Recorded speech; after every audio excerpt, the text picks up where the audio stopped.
Di antara dalil yang digunakan adalah bahwa Rasulullah mengancam kalau ada orang yang tidak sholat jamaah itu akan dibakar rumahnya. Jadi kata Rasulullah, ketika ada orang yang tidak sholat jamaah, saya akan perintahkan orang melaksanakan sholat dan imam, saya serahkan kepada orang lain, dan saya akan meminta kepada para sahabat yang lainnya untuk mengumpulkan kayu bakar, dan akan aku datangi rumah-rumah orang yang tidak sholat berjamaah itu dan aku bakar rumahnya. Ketika ada ancaman itu, maka berarti sholat jamaah hukumnya wajib.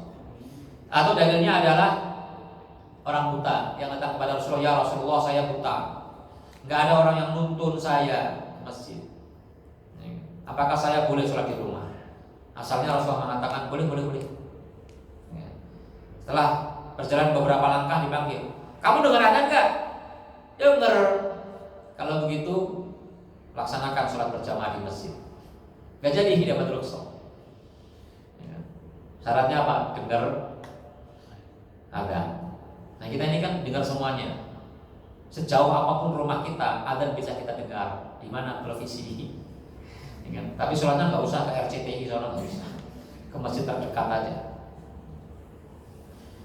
Ini dalilnya yang mengatakan fardu ain. Tapi jumhur ulama mengatakan bukan fardu ain, tapi fardu kifayah atau sunnah muakkadah. Di antara dalilnya adalah hadis tentang keutamaan sholat berjamaah. Sholat berjamaah itu lebih utama daripada sholat sendirian dengan 27 derajat. Berarti orang yang sholat sendirian masih tetap dapat pahala, yaitu 1.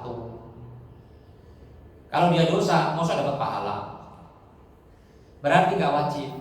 Karena apa? Dia tetap dapat pahala. Dalil yang lainnya apa? Dalil yang lainnya adalah ketika Rasulullah sudah selesai mengerjakan sholat, ada seorang laki-laki datang, belum sholat, lalu dia sholat sendirian. Maka Rasulullah kemudian berkata kepada para sahabatnya, siapa yang mau sedekah kepada orang laki-laki itu? Maka para sahabat kemudian sholat di belakang laki-laki yang sholat sendirian itu. Kalau seandainya ini gak ada sahabat, maka dia tetap sah sholatnya. Makanya Rasulullah tidak menyuruh dia untuk mengulangi sholatnya, tapi Rasulullah meminta kepada para sahabat untuk bersedekah pahala kepadanya dengan berjamaah dengannya. Itu juga dalil bahwa laki-laki itu tidak berdosa karena sholat tidak berjamaah. Walaupun akhirnya jamaah, tapi sebelum disuruh oleh Rasulullah kan dia akan sholat sendirian. Itu dalilnya. Bagaimana dengan dalil yang dipakai oleh pendapat yang pertama yang mengatakan fardu ain? Jawabannya adalah bahwa yang dibakar tadi, rumah dibakar tadi, itu justru menjadi dalil tentang tidak wajibnya sholat jamaah. Kenapa? Berarti kan Rasulullah nggak sholat jamaah karena Rasulullah memerintahkan para sahabat untuk sholat. Rasulullah membakar rumah. Berarti kan Rasulullah nggak sholat jamaah. Dan itu tidak ada satupun ulama yang menjadikan hadis itu menjadi dalil hukuman bagi orang yang sholat jamaah. Tidak ada satu ulama mengatakan hukuman bagi orang yang tidak sholat jamaah adalah dibakar rumahnya. Tidak ada. Rasulullah juga tidak pernah membakar rumah orang yang tidak sholat berjamaah. Para sahabat, khulafaur rasyidin juga tidak ada yang kemudian membakar rumah orang yang tidak sholat berjamaah. Maka hadis itu dimaknai adalah ancaman itu ancaman litta'did, ancaman untuk mendidik supaya orang tidak berani melakukan atau meremehkan sholat jamaah. Sama dengan kalau kita orang tua ngancem anak kita, kamu kalau pulang masih malam-malam begini jauh gak usah pulang sekalian. Kira-kira kalau difahami oleh anaknya, kebenaran, tinggal nginep di rumah orang, orang disuruh gak pulang. Padahal orang tua kan pengennya apa? Ini ngancem dia supaya dia cepat-cepat pulangnya, bukan benar-benar usir dia. Kalau benar anaknya pergi dari rumahnya, dia nangis, ya kan? Menyesal dengan ancaman itu. Itu namanya ancaman litta'dib. Bagaimana dengan orang buta yang diwajibkan untuk tetap sholat jamaah? Itu adalah arahan Rasulullah untuk mengambil yang terbaik. Dan dalil itu juga menunjukkan berarti sholat jamaah tidak wajib bagi orang yang tidak mendengar adzan. Berarti hanya wajib orang yang mendengar adzan saja. Yang tidak mendengar adzan berarti gak wajib. Kalau seandainya dipahami hadis itu secara tekstual, maka hadis itu juga menjadi pendukung bahwa sholat berjamaah tidaklah wajib. Kalau Rasulullah memerintahkan dia untuk mengerjakan sholat berjamaah, itu adalah untuk memberikan petunjuk kepadanya agar mengambil yang lebih baik. Kalau mendengar adzan berarti dekat rumahnya, bukan jauh. Kalau dekat rumahnya, keluar rumah saja sudah banyak orang berbondong-bondong ke masjid, tinggal teriak, tolong antar saya ikut, beres. Karena adzannya dulu nggak pakai speaker, adzannya pakai suara biasa, hanya naik ke tempat yang tinggi kemudian mengumandangkan adzan dan orang dengar. Dari jangkauannya tidak jauh. Berarti orang buta ini rumahnya tidak jauh dari masjid, sehingga Rasulullah tidak kemudian membiarkan dia meninggalkan keutamaan mengerjakan sholat berjamaah. Berarti yang jauh-jauh diberikan rukhsah. Jadi kalau seandainya orang buta berasal dari pinggiran kota, maka dia pasti diberikan rukhsah oleh Rasulullah. Buktinya di awal-awal Rasulullah mengatakan, ya udah kamu nggak usah sholat jamaah, ya kan, kepada orang yang buta tadi. Itu hukum sholat berjamaah agar bisa dipahami. Jadi kalau kita sholat sendirian, bukan berarti batal sholat kita atau dosa kita, tetapi kita tidak meraih kebaikan, tidak mendapatkan keutamaan. Oleh karenanya yang harus kita garis bawahi adalah, kalau kita bicara fikih, itu tidak hanya sekedar boleh atau tidak boleh, tapi hendaknya kita berusaha untuk mencari yang lebih utama. Karena kalau bicaranya hanya boleh dan tidak boleh, maka kita selalu mencari yang minimalis dalam segala hal. Yang penting boleh, sholat sendirian boleh, ya udah ambil yang sekedar boleh, meninggalkan yang utama.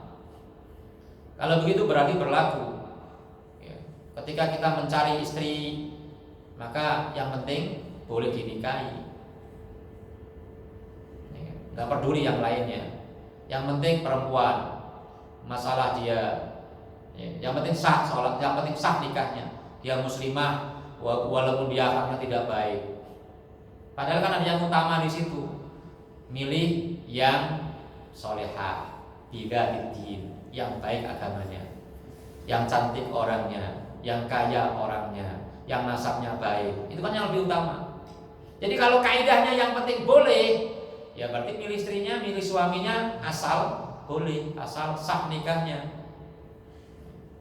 Sama dengan orang sholat.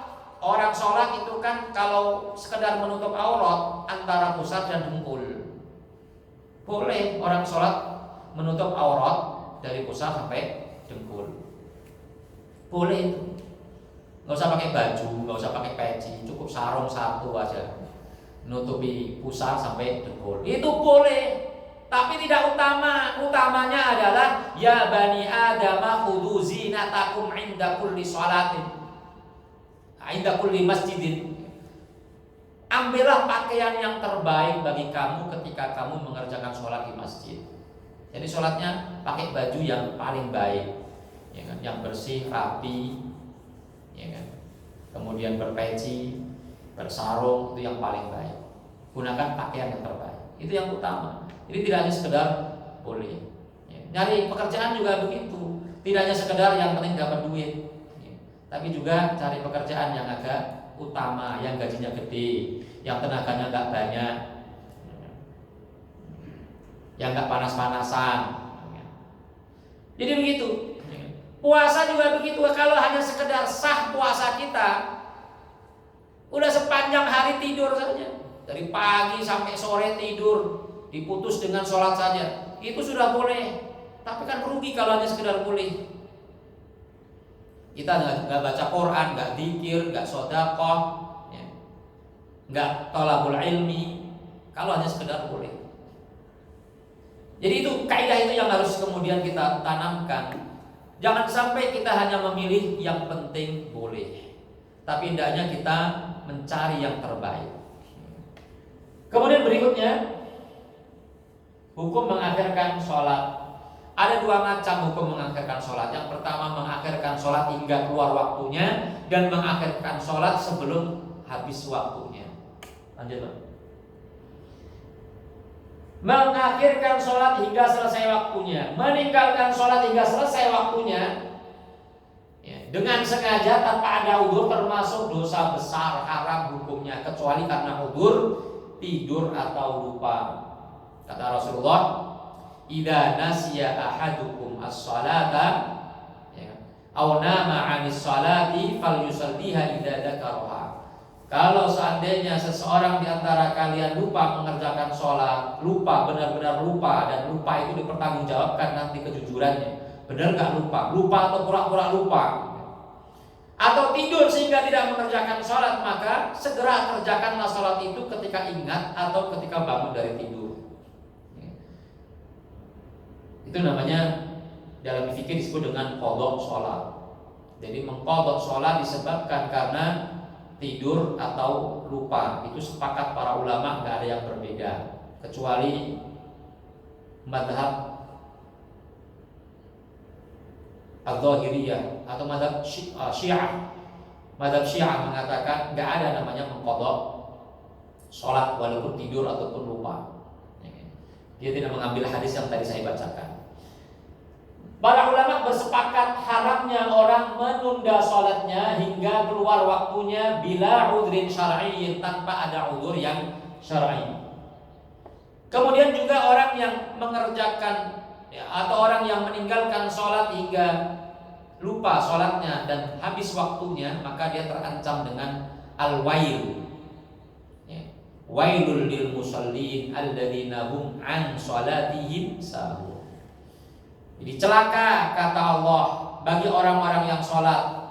Sebagian ulama tafsir mengatakan neraka wail bagi orang-orang yang sholat yang dia lalai terhadap sholatnya. An sholatihim sahun tafsirnya adalah dia lalai mengerjakan sholat hingga habis waktunya.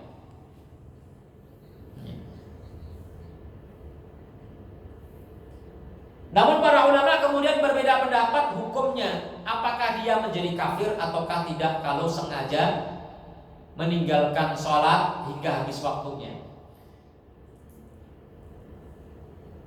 dengan syarat dia tidak mengingkari kewajiban sholat itu. Kalau mengingkarinya maka dia kafir. Tapi kalau tidak mengingkari maka jumhurul ulama mengatakan dia tidak kafir. Tidak mengingkari kewajiban sholat maka dia tidak kafir. Sedangkan sebagian ulama mengatakan ia kafir berdasarkan hadis umum, hadis yang bersifat umum, bainar rajuli wa bainas syirki wal kufri tarkus shalah. Pembeda antara seorang laki-laki dengan kesyirikan dan kekufuran adalah meninggalkan sholat, rawahul Muslim. Hadis ini kemudian dimaknai orang yang melalaikan sholat itu adalah kafir.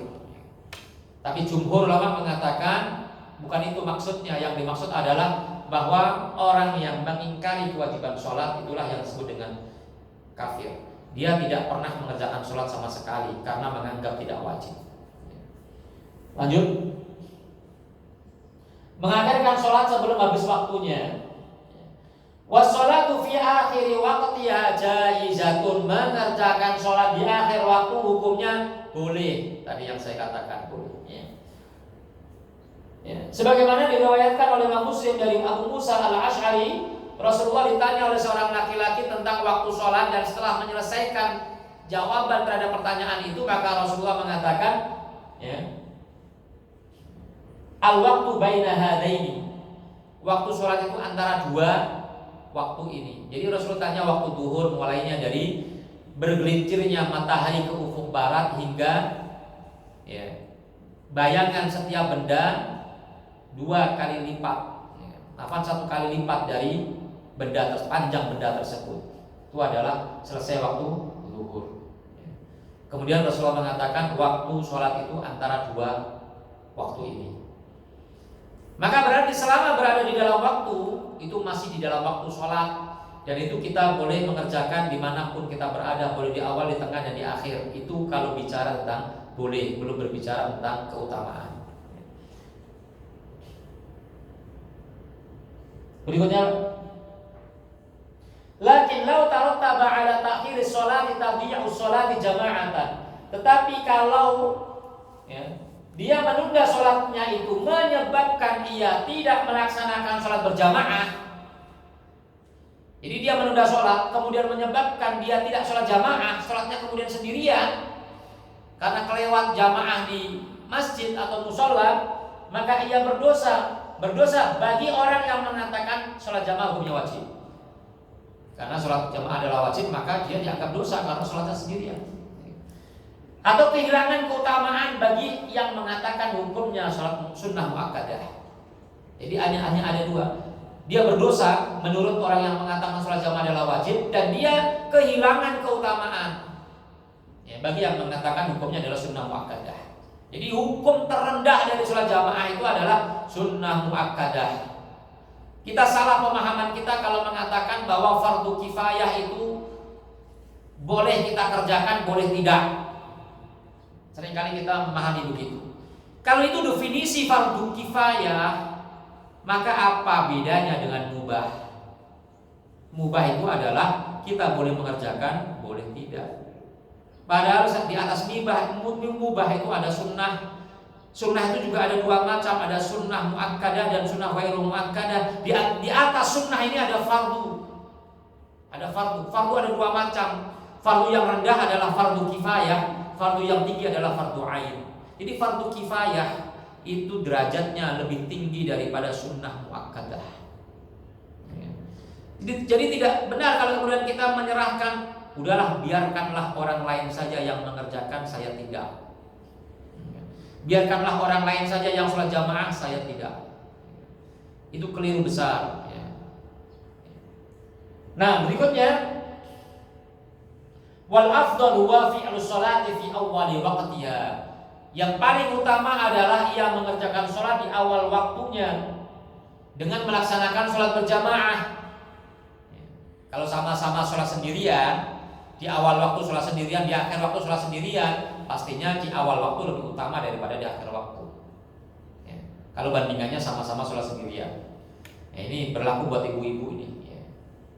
Ibu-ibu kan sholatnya seringkali sendirian, tidak mendapatkan keutamaan sholat berjamaah. Walaupun sholat berjamaah itu berlaku baik laki-laki maupun perempuan, karena dalam hadis itu Rasulullah tidak membedakan antara laki-laki dan perempuan. Sholatul jamaati afdalu min sholatil fardhi bi 27 darajah. Tidak disebutkan laki-laki maupun perempuan. Jadi kalau sholatnya di rumah, itu mestinya seorang perempuan tetap mengerjakannya dengan berjamaah. Dengan siapa? Dengan pembantunya, dengan anaknya, dengan ibunya, dan lain sebagainya.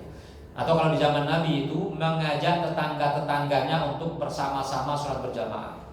Jadi ada sunnah Nabi yang tidak ada atau sedikit sekali yang melakukannya kita, yaitu membuat jamaah khusus wanita, membuat musola khusus wanita, membuat masjid khusus wanita. Jadi dulu kalau Rasulullah sholat itu sering mengirimkan imam kepada jamaah wanita, seperti Ubay bin Ka'ab. Kamu sana pergi ke jamaahnya para wanita, kamu imami dia. Makanya ada namanya Masjid Fatimah. Di Madinah itu ada namanya Masjid Fatimah, masjid di mana para wanita sedang berkumpul untuk mengerjakan sholat berjamaah. Jadi jangan mentang-mentang sholatnya wanita lebih baik di rumah itu kemudian diartikan sholat sendirian, maka dia tidak mendapatkan keutamaan sholat berjamaah. Nggak tahu sampai kapan kemudian kita berpikir untuk membuat jamaah khusus untuk wanita. Yang paling minimal adalah mereka diberikan space untuk mengerjakan sholat berjamaah di masjid. Yang paling minimal. Kenapa Rasulullah menjadikan keutamaan sholat wanita di rumah? Karena di rumah harus ada orang yang menjaganya. Jangan sampai kewajiban di rumah ditinggalkan. Itu juga menjadi petunjuk bahwa ada yang prioritas bagi seorang wanita. Siapa yang mengajarkan anaknya sholat kalau bukan ibunya? Kalau anaknya diajak ke masjid kan suka bikin ribut, diajari dulu di rumah. Siapa yang ngajari? Ya ibunya.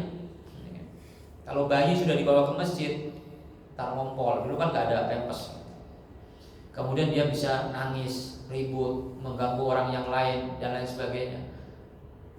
Jadi sebelum dia mumayyiz itu sudah diajarkan dulu sholat oleh ibunya. Jadi ibunya yang kemudian sholatnya di rumah itu kenapa lebih utama? Karena dialah yang kemudian mengajarkan sholat itu kepada anak-anaknya. Itu rahasianya sebenarnya. Ini kan enggak diambil sholat di rumahnya tok. jamaahnya nggak diambil, mengajarkan sholat kepada anaknya nggak diambil. Juga rumah juga harus ada yang menjaga. Kalau rumah ditinggalkan, kemudian juga dikhawatirkan terjadi hal-hal yang tidak diinginkan di rumah. Ya, itu diharapkan seorang ibu itu mengimami anak-anaknya yang perempuan untuk mengerjakan sholat di rumahnya. Kemudian alasan yang lainnya adalah dikhawatirkan menimbulkan fitnah, ya, bercampurnya laki dan perempuan. Jadi kalau seorang wanita tidak timbul fitnah ketika mengerjakan sholat di masjid dan tidak ada tugas yang terabaikan di rumah, maka sholatnya di masjid, ya, mengikuti dalil yang bersifat umum lebih utama daripada sholat di rumah. Ya. Makanya Sayyidina Umar mengatakan, ya, saya akan mencambuk seorang laki-laki yang melarang istrinya sholat di masjid, ya, karena dia ingin mendapatkan kebaikan. Kecuali tadi ada mudorot ketika dia pergi. Nah, illa sebelumnya, kecuali sholat isya dan sholat zuhur, ya, maka yang utama adalah mengakhirkan waktunya. Ini penting catatan di sini. Jadi kata Rasulullah, kalau saya tidak memberatkan umatku, maka aku perintahkan umatku itu untuk mengakhirkan sholat isyanya. Kenapa beliau mengatakan demikian? Ya, karena di waktu malam itu asyaddu wa aqwamu qila. Di malam hari itu, ya, mengerjakan sholat itu lebih tenang, lebih khusyuk, ya, lebih, ya, baik. Ya. Asyaddu wa aqwamu qila. Ya. Itu alasannya. Kemudian juga dia bisa kemudian mengerjakan sholat qiyamul lailnya. Itu dasar utamanya begitu. Ada alasannya diakhirkannya. Bukan tanpa alasan. Tetapi kalau tidak karena alasan itu, maka kembali kepada hukum asal bahwa sholat isya lebih baik di awal waktu. Kalau kemudian di akhir waktu dikhawatirkan tidak ada sholat jamaah, di akhir waktu kemudian kita hanya sekedar mengerjakan sholat saja tapi tidak sholat malam, ya kan? Maka di awal waktu jauh lebih utama. Karena ternyata juga jarang sekali Rasulullah mengakhirkan sholat isya. Jarang sekali. Yang paling sering adalah Rasulullah tetap mengawalkan sholat isya tersebut demi menjaga jamaah kaum muslimin. Dikhawatirkan kalau dimalamkan banyak orang yang tertidur sehingga nggak sholat jamaah. Hanya sesekali saja Rasulullah sholat jamaah isyanya itu diakhirkan. Ya, karena diriwayatkan para sahabat menunggu Rasulullah sampai mereka terkantuk-kantuk, bahkan sudah terdengar dengkurannya karena saking ngantuknya menunggu Rasulullah datang. Dan itu diakhirkannya sampai sepertiga malam yang pertama. Itu maksud diakhirkannya, bukan diakhir sekali sampai menjelang subuh. Karena pasti banyak yang tertidur di situ, tidak ada sholat jamaah. Kenapa sholat zuhur diakhirkan? Juga ada alasannya, disebabkan karena panas yang terik. Dan untuk saat ini, terutama di negara Indonesia ini nggak berlaku, karena tidak ada panas yang sangat terik. Tidak ada panas yang kemudian membuat kita terhalang untuk pergi ke masjid. Kenapa diakhirkan? Karena kalau sudah mulai sore itu sudah mulai adem, sudah mulai dingin. Ya, apalagi kalau sholatnya di masjid yang ber-AC. Jadi tidak ada alasan kemudian sholat zuhur itu diakhirkan. Jadi diakhirkannya sholat zuhur dengan alasan khusus di waktu musim panas yang panasnya luar biasa. Seperti yang terjadi di Arab Saudi, itu panasnya hingga sampai 40 sampai 50 derajat Celcius. Kalau kita di sini paling 27, 32, biasanya nggak terlalu panas. Nah itu alasannya. Jadi tanpa alasan maka kembali kepada hukum asal bahwa sholatnya tetap di awal waktu. Kemudian yang berikutnya, ini antara sebab seseorang mengakhirkan sholatnya adalah idza shtaddal harru, ketika panas sangat terik. Maka yang paling afdal adalah mengakhirkan sholat zuhur hingga waktunya sudah mulai dingin, yakni ila qurbi sholatil asri, yaitu mendekati sholat asar. Li'annahu yaqdul waktu idza qaraba waqtul asri, karena waktu sholat zuhur itu menjadi dingin, adem ketika sudah mendekati waktu asar. Fa idza shaddal harru, ketika panasnya sangat terik, fa innal afdal al-ibrad, maka yang paling utama adalah al-ibrad, yaitu menunggu waktu dingin. Sebagaimana sabda Rasulullah, idza shaddal harru fa'abridu bis sholati, kalau panas sudah terik, sangat terik, maka laksanakan sholat di waktu yang dingin. Fa inna syiddatal harri min fayhi jahannam, karena panasnya matahari itu adalah semburan dari neraka jahanam. Selanjutnya, sedangkan sholat-sholat yang lain tanpa udzur itu dilakukan di awal waktu. Di antara udzur mengakhirkan sholat sehingga menjadi afdol adalah jika ada jamaah di akhir waktu, sedangkan di awal waktu tidak ada jamaah. Jadi di akhir waktu bisa jadi lebih utama daripada sholat di awal waktu. Kapan? Ketika di akhir waktu itu ada jamaah, kemudian di awal waktu tidak ada jamaah. Contoh misalnya kita berada di pesawat, ya kan? Di pesawat kita nggak bisa berjamaah dan kita yakin nanti tiba di sana waktu zuhur baru tiba. Berarti kita berasal dari timur, ya. Dari timur misalnya jam 11, ya. Jam 11 di sana sudah zuhur terlebih dahulu. Dia sholat tapi sendirian, tapi dia tahu bahwa kalau dia sampai di bandara kemudian dia bisa mendapati sholat berjamaah di musola atau masjid, maka dia tunda waktu awal waktunya itu, ya, waktu sholatnya itu tidak di awal waktu tapi tunda 1 jam berikutnya. Karena dia nanti akan mendapatkan sholat jamaah ketika berada di bandara. Jadi itu lebih utama daripada dia sholat di pesawat walaupun di awal waktu. Dan tidak mungkin dikerjakan dengan berjamaah. Selanjutnya, menunda sholat karena pekerjaan. Jika penundaan sholat tersebut masih dalam rentang waktu hingga akhir waktu dan sholat masih dikerjakan pada waktunya, bukan di luar waktunya, maka hukumnya boleh tapi tidak utama. Boleh tapi tidak mendapatkan keutamaan. Karena menyegerakan sholat di awal waktu adalah perkara afdoliyah, hal yang utama, tidak sampai hukumnya wajib. Ini jika tidak ada sholat jamaah di masjid, ya. Jika tidak ada sholat jamaah di masjid. Jika ada sholat jamaah di masjid, maka wajib menghadiri sholat jamaah. Bagi tadi ya catatannya, bagi yang mengatakan hukumnya adalah wajib. Dan bagi yang mengatakan tidak wajib, dia kehilangan keutamaan sholat berjamaah. Kecuali bila ia memiliki udzur yang syar'i dari menghadiri sholat berjamaah. Ada udzur di mana dia tidak bisa mendapatkan atau tidak bisa mengerjakan sholat berjamaah. Ada udzur. Apakah pekerjaan kemudian menjadi udzur yang syar'i sehingga kita boleh meninggalkan jamaah atau kita meninggalkan waktu yang utama? Nah, ini kita selanjutnya.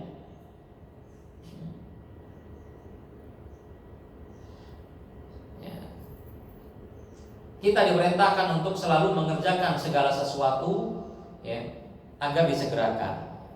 Ya, segala sesuatu agar kita kerjakan di awal-awal segala bentuk ibadah. Ya. Agar kita yang paling pertama dalam bentuk apapun, ya, sedekah kita yang pertama, sholat kita yang pertama, haji juga hendaknya kita yang pertama. Kalau sudah mampu nggak usah ditunda-tunda, langsung bayar ongkos haji. Ya. Jangan nanti-nanti. Ya, zakat juga begitu. Zakat juga kalau sudah sampai haul laksanakan. Ya kan? Boleh ditunda beberapa hari boleh. Ya, tapi hendaknya setelah tiba haulnya, haul itu adalah waktu 1 tahun dia memiliki harta tersebut, ya, dengan nisab yang telah ditentukan, maka dia segera untuk mengerjakan zakatnya. Demikian pula zakat fitrah boleh sebelum khatib naik mimbar masih boleh. Tapi yang paling utama adalah ketika berada di malam hari. Ya, ketika matahari sudah terbenam, ketika orang sudah berbuka puasa, itu yang paling utama. Jadi segala bentuk ibadah hendaknya kita lakukan dengan segera dan di nomor yang pertama. Yang pertama adalah perintah untuk berlomba dan bersegera melakukan kebaikan. Fastabiqu al khairat, namanya fastabiqu itu kita berlomba, itu kita menjadi yang terdepan. Wasari'u ila maghfiratin min rabbikum wa jannatin 'arduha as-samawati wal ardh. Segera, ya, menuju kepada Tuhan kamu, segera menghadap Tuhan kamu. Yang kedua, melaksanakan perintah Allah untuk menjaga sholat dan menghindarkan diri dari sifat menyepelekan sholat. Jadi, ya, perintah Allah adalah menjaga sholat, dan menjaga sholat itu, ya, dengan mengerjakan di awal waktu. Kalau kita tidak mengerjakan di awal waktu, itu sama dengan kita menyepelekan dan menganggap enteng itu sholat. Jangan sampai kita dimasukkan dalam kategori orang yang meremehkan sholat itu sendiri. Kemudian yang ketiga adalah meraih keutamaan di awal waktu yang tadi saya sebutkan, keutamaan sholat di awal waktu. Yang keempat adalah membuktikan kualitas iman yang bercirikan cepat untuk merespon panggilan Allah. Jadi ciri orang yang beriman itu adalah ketika dipanggil oleh Allah langsung datang. Ya ayyuhalladzina amanu stajibu lillahi wa lirrasuli idza da'akum lima yuhyikum. Surah Al-Anfal ayat 24. Wahai orang-orang beriman, panggilan ini menunjukkan standarisasi keimanan kita. Responlah panggilan Allah dan Rasulnya ketika mereka memanggil kalian untuk melakukan sesuatu yang membuat kalian hidup. Ya, artinya hidup rohaninya, hidup-hidupnya, ya, hidup kehidupannya, ya, artinya di akhirat nanti. Jadi di situ tanda keimanan seseorang adalah dia merespon panggilan Allah dengan cepat. Kalau kita analogikan dengan panggilan-panggilan manusia, maka orang yang terbaik adalah siapa yang dipanggil, ya, yang dipanggil kemudian dia yang pertama hadir. Ya. Kadang-kala panggilan Allah kita akhirkan daripada panggilan manusia. Ya. Ketika kita dipanggil oleh Allah untuk sholat duhur misalnya jam 12, datang ke masjid untuk sholat duhur jam 2, telat. Tapi ketika kita dipanggil oleh atasan kita, misalnya wali kota mau datang ke tempat kita nih, ya kan? Wali kota mau datang jam 7, kira-kira kita datang jam berapa? Setengah 6 sudah datang. Jadi kalau panggilan wali kota saja kita datang lebih awal, mestinya panggilan Allah itu kita kedepankan lebih awal daripada panggilan manusia. Nah, khawatir kemudian kalau panggilan Allah kita akhirkan daripada panggilan manusia, kita khawatir masuk dalam kategori orang yang lebih mencintai selain Allah daripada Allah. Karena di antara bukti cinta kita kepada Allah adalah mendahulukan cinta kita kepada Allah daripada cinta kita kepada manusia. La yu'minu ahadukum hatta akuna ahabba ilaihi min walidihi wa waladihi wan nasi ajma'in. Tidaklah benar iman seseorang di antara kalian hingga aku, kata Rasulullah, lebih ia cintai daripada orang tuanya, anaknya, dan seluruh manusia. Kemudian mengikuti akhlak Nabi dan sahabat dalam beribadah. Nabi selalu mengerjakan sholatnya di awal waktu dan dilakukan dengan berjamaah. Aisyah mengatakan, jika ada berkumandang maka Nabi dengan cepat meninggalkan kami, seakan-akan beliau tidak mengenali kami. Jadi ketika Rasulullah sedang duduk-duduk ngobrol-ngobrol dengan istrinya, ya kan? Dengan Aisyah, dengan istri-istrinya yang lainnya, ketika adzan berkumandang maka semua istrinya itu ditinggalkan, seakan-akan beliau tidak mengenal kami. Ya. Jadi ngobrolnya diputus, kemudian beliau utamakan ya, panggilan Allah Subhanahu wa taala, seakan-akan, kata Aisyah, beliau tidak mengenali kami, ditinggal begitu aja. Mungkin kita pernah melihatnya kan. Raja Salman itu pernah melakukan seperti itu. Kita ngobrol-ngobrol di Istana Bogor, ada presiden, ya. Ada presiden kita yang 2014 sampai 2019, kan belum 2019, ya kan? Dia ngobrol-ngobrol di istana, ya kan? Kemudian sholat asar tiba, padahal dia tamu, nyelonong aja dia ditinggalin, pergi dia tinggalkan presiden kita, ya. Kemudian beliau mengerjakan sholat. Beliau ingin membuktikan bahwa beliau lebih mengutamakan panggilan Allah daripada kebersamaannya dengan manusia. Ini kan sangat sulit, ya kan? Ketika ada tamu, kita tinggalin tamu kita di rumah, ya kan? Yuk sholat udah. Kita ngomong yuk sholat aja udah beratnya minta ampun. Itu juga tidak hanya buat presiden kita, presiden Amerika aja juga diperlakukan dengan hal yang sama. Ketika beliau bersama dengan Presiden Obama, ya kan? Adzan berkumandang ditinggal begitu aja. Obama ditinggalkan begitu saja, apalagi presiden kita. Obama lebih besar dibandingkan presiden kita. Nah, itu salah satu contoh bagaimana mendahulukan panggilan Allah daripada panggilan manusia. Berikutnya, mementingkan cinta kita kepada Allah daripada selainnya. Kemudian yang kedua adalah menjauhi sifat munafik yang malas melaksanakan sholat. Ya kan, wa idza qamu ila sholati qamu kusala. Malasnya orang munafik itu dia tidak mengerjakan sholat. Tapi malasnya orang Islam yang mendekati kemunafikan itu adalah ketika dia selalu menunda-nunda sholatnya. Jadi menunda sholatnya itu sudah menjadi hobinya. Kalau hanya sekali dua kali itu masih bisa dimaklumi, tapi kalau sudah sangat sering menjadi tradisinya, itu mendekati sifat kemunafikan. Sama dengan orang bohong. Orang bohong kan tanda-tanda orang munafik. Apakah orang bohong disebut munafik? Tidak. Orang bohong tidak otomatis disebut dengan munafik. Tapi orang yang bohong dan kebanyakan bohong itu mendekati kemunafikan. Ayatul munafiki thalathun. Jadi jangan buru-buru mengatakan kau munafik karena bohong. Tidak. Itu baru tanda-tanda. Tapi kalau bohong sudah menjadi tradisinya, kebiasaannya, maka bisa jadi ada sifat kemunafikan di dalam hatinya. Maka nifak itu kan ada nifak i'tiqadi, ada nifak fi'li. Munafik yang bersifat keyakinan itu seperti munafiknya di zaman Rasulullah. Pura-pura menjadi orang Islam padahal orang kafir. Kalau munafik fi'li, nifak fi'li adalah perbuatan-perbuatan yang menyerupai perbuatan orang-orang munafik. Bagaimana? Di antaranya adalah malas mengerjakan sholat, ya kan? Tar, itu malas, mendekati sifat munafik. Ya. Kemudian meyakini bahwa Allah memiliki yang Allah miliki lebih baik daripada dunia. Jadi kalau kita ini menjawab tadi, kalau kita bekerja, kemudian kita dihadapkan dengan sholat berjamaah, lalu kita pilih pekerjaan kita, itu kita belum yakin bahwa apa yang Allah miliki itu lebih baik daripada selainnya, daripada dunia. Kita merasa bahwa dengan meninggalkan pekerjaan kita untuk sholat, kemudian kita mendapatkan kerugian.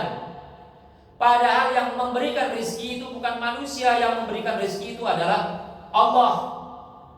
Maka kalau ada orang yang meninggalkan sholatnya demi untuk dagangnya, demi untuk permainannya, maka dia ditegur oleh Allah Subhanahu wa taala bahwa apa yang Allah miliki itu lebih baik daripada yang mereka usahakan.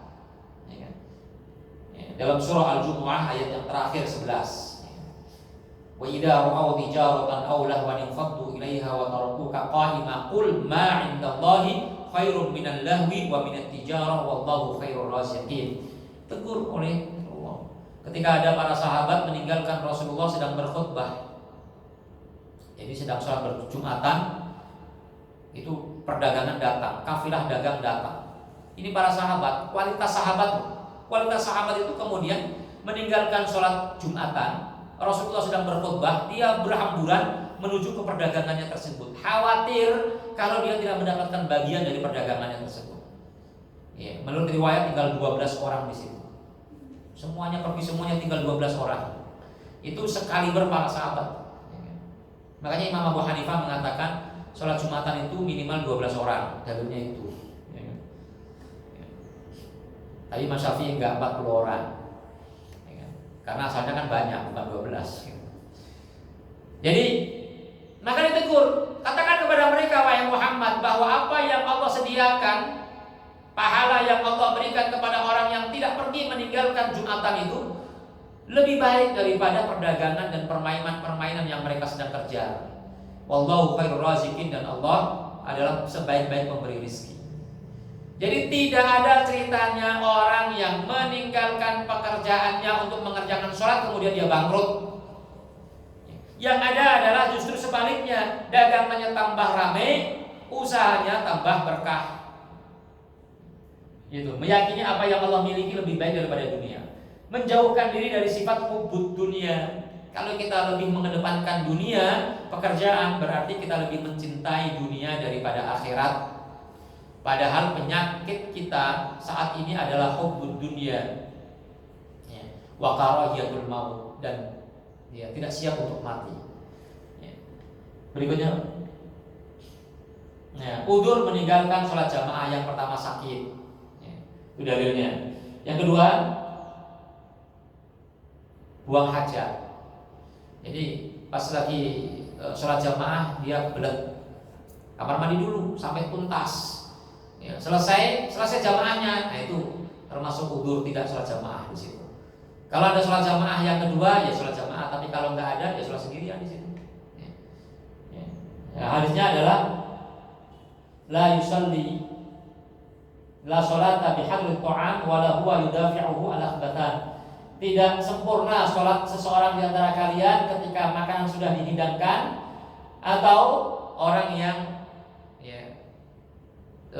menahan dua hajatnya,